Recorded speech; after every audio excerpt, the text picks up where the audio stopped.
Welcome back to another Gadget Report. Let's talk gadgets. And we're starting month of June with something that's been very controversial, very infamous, lots of issues, an entire fleet grounded because of it.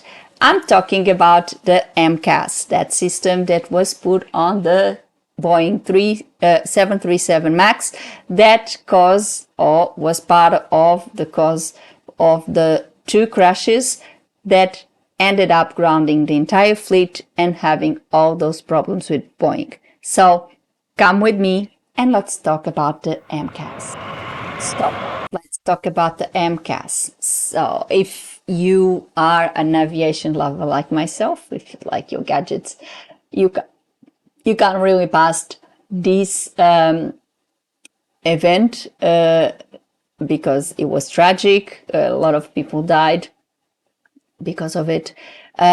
Two crashes and a huge investigation. The entire fleet was grounded, and it's been a roller coaster for Boeing, and it's been a long process that have now, I believe, ended, and the recommendations have been made by the NTSB, and of course the FAA and Boeing have been really criticized for the way they have handled the whole process.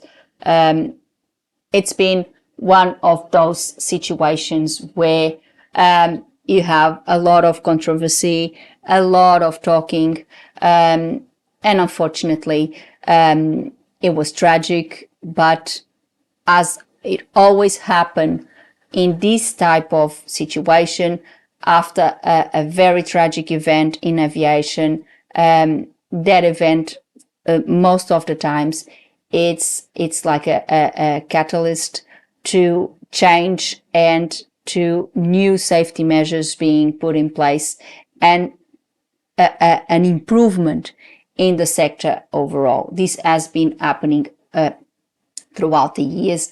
Every time we have a big crash, every time we have a big accident, obviously there follows an investigation, and in the end of that investigation there's always suggestions put forward, and from those suggestions comes change, and in most cases that change leads to an improvement of the industry, an improvement in safety, an improvement in training, an improvement in all sorts of things that will obviously lead to a much better and safer aviation. I think this was the case. So let's start with what is the MCAS. So I'm going to read my notes because I don't want to miss on any part of information that I want to provide to you.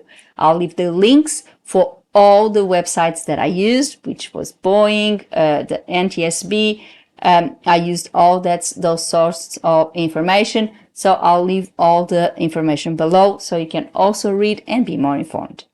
As I said, the MCAS is the Maneuvering Characteristics Augmentation System. And what does it do? It's a flight control system that was developed by Boeing for the 737 MAX.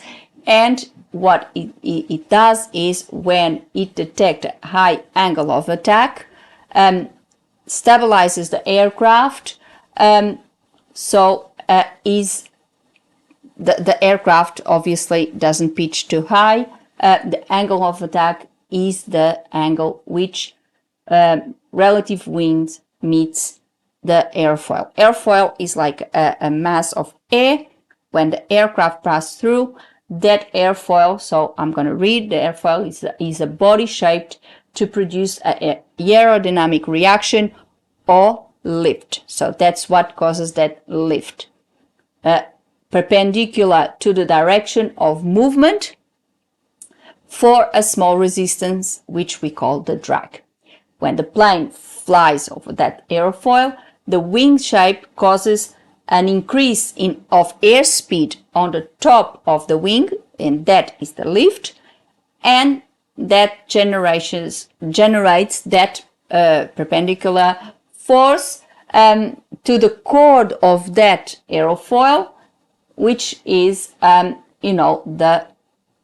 lift. So when it reaches the aerofoil, the top of the wing gets that increase in airspeed, which is the lift, and then at the lower part of the wing, so at the bottom of the wing, the air moves slowly, which is the draft, or the drag, should I say. Due to the larger and more fuel-efficient engines, the 737, oh my God, my queen is always in my mind. The 737 MAX tend to pitch up in certain conditions, especially when there is a high angle of attack. To prevent that, Boeing developed the MCAS. When a single angle of attack sensor detects a high AOA, or angle of attack, the MCAS would activate and push the nose down to stabilize the aircraft, so it doesn't pitch too high, because you know that if it goes too high, it might get to a stall, and we don't want a stall. So then the MCAS was the contributed factors, and this was after the investigation. It was found that the MCAS was a contributor factors on the crashes of Lion Air Flight 610 in October 2018 and the Ethiopian Airlines Flight 302 in March 2019. That led to the entire 737 MAX fleet being grounded, because obviously they really wanted to know what was going on to a brand new aircraft crashing, killing so many people. They needed to be investigated, and they needed to know if there was something wrong with the aircraft that was causing those crashes. And in fact, that's what they found.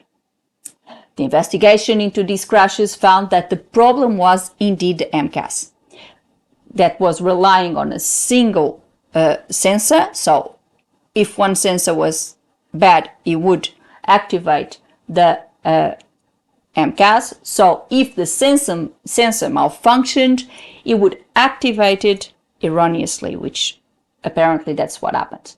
Adding to that was the fact that the MCAS was repeatedly pushing the nose down, even when the pilots were trying to control the aircraft and push the nose up.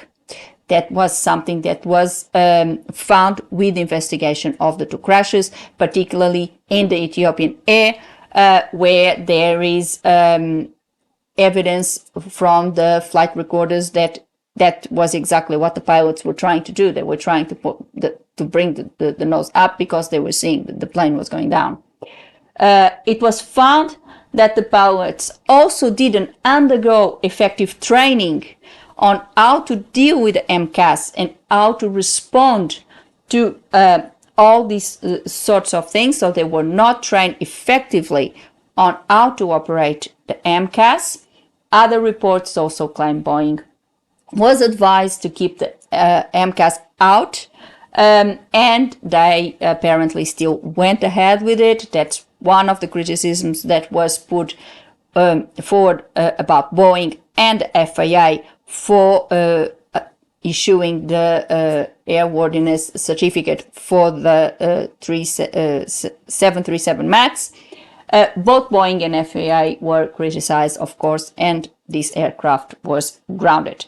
So this was one of the issues. Now, the alterations after all these after all these two crashes, this tragedy, and a very thorough investigation on all of this, the NTSB put forward a suite of suggestions to be implemented on the 737 MAX to correct this issue with MCAS and, of course, avoid another disaster. After these crashes, there was a new things, and of course in before the aircraft would be recertified again, because obviously everything stopped and then you needed to go through the recertification process again. This eventually happened late 2020, but before this, new things have to be implemented. Now the MCAS uses the two angle of attack sensors, and it wouldn't activate in very disparaging readings. So if the readings are too disparaging, the MCAS won't activate. Its authority, it's also been reduced.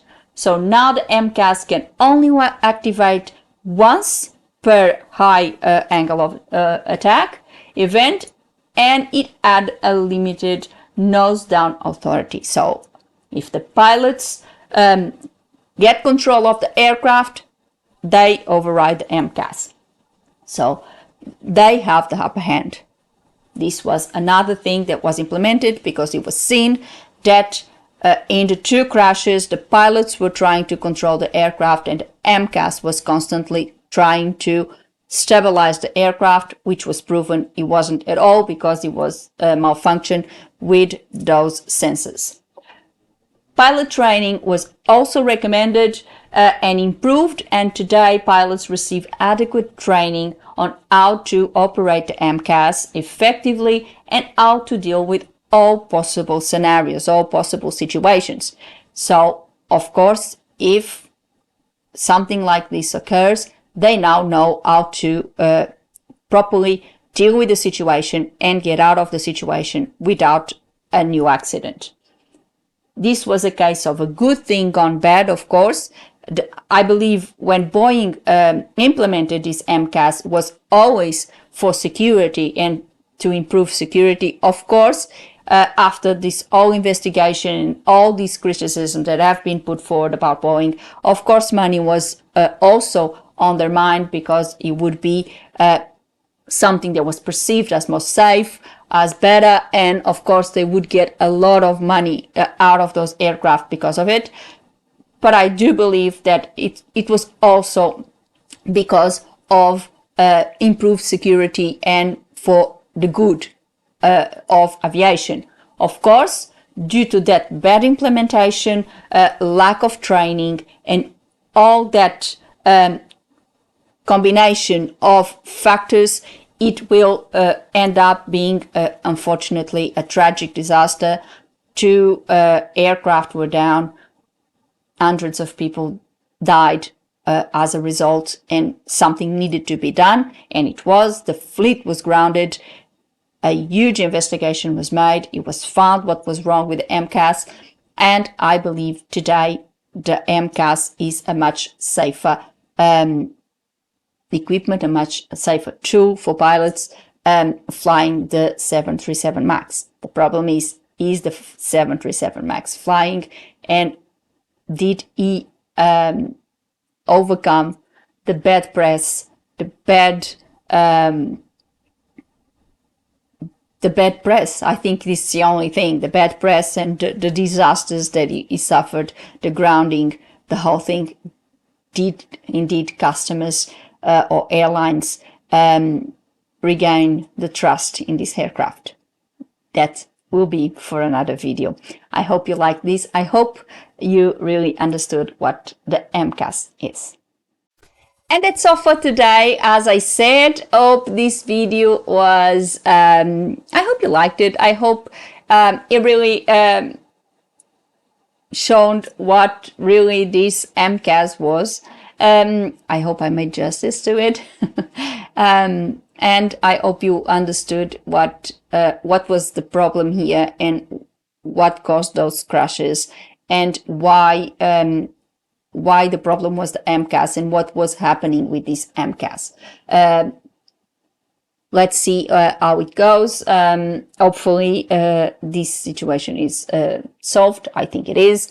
And I hope you like this thing. If you know any more information, maybe if you work in Boeing or if you work in the NTSB or anything else, anywhere else where you have information about this investigations, and you can add anything relevant about the MCAS, please feel free to leave a comment. I'm always open for any sort of discussion. And of course, if you have any information to add, is always a positive, and I will be very grateful for that. As I said, I leave the links of all the sources that I have. I had the Sky Library where you get where I got information about the angle of attack, the aerofoils, about all that technical part, so I could explain to you exactly what it is. And of course, I have information from Boeing in regards to the 737 MAX. As I said, I'm always with the Queen on my mind. So I hope you like it. If you have any suggestion of another topic that you would like me to discuss in our Gadget Reports, just please bring it on. Just leave a comment and let me know, and I'll be very happy to accommodate that. And, put a like in the video and subscribe the channel with a little click on the bell so you get a notification of a new Gadget Report every week. It's been amazing. I very, very thankful. Every week I got more and more viewers. The last video was really good as well. A lot of people watched it.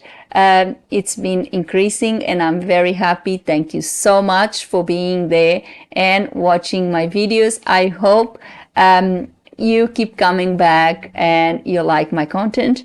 But please, I have some requests to do. Please just put a like and subscribe the channel. Leave a comment. Let me know what you think. That